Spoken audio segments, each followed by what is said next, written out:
Ny fanarenana ny sehatra ara-toekarena indrindrandrindra eto Antananarivo renivohitra no isan'ny fanamby Ijoroan'Andriamatoa Rafalimanana Hery izay kandida ny arivo mitambatra nandritra ny valandresaka izay nataony ho an'ny mpanao gazety nandritra ny fotoana ny omaly.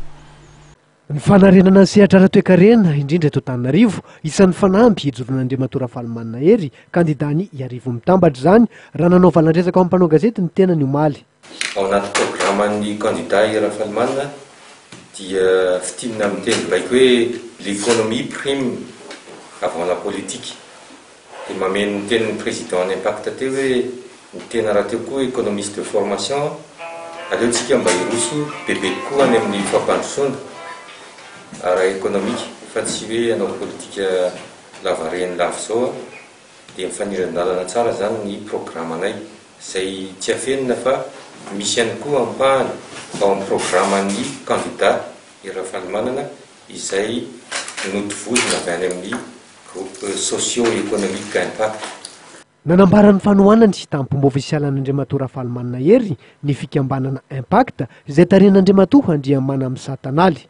Manohana ny ireo hetsika rehetra izay tondratsika any stabilité afahana misy développement. Zay zany mieritreritra fa tsy afaka ny hisy mihitsy ny développement raha tsy misy ny stabilité.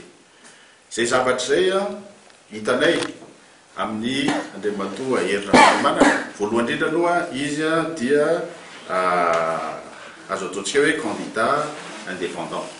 Faharoa manarakarak'izay izy candidat d'ouverture. Nanambara Andriamatoa Rafalimanana Hery fa kandida misokatra amin'ny akolafikery rehetra.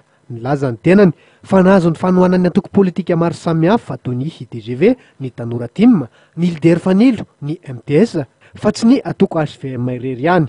Tokony avalona ny ampipo sy ny ady la politika ka ny fampandrosoana Antananarivo no himaty matezana hoy Andriamatoa Rafalimanana Hery.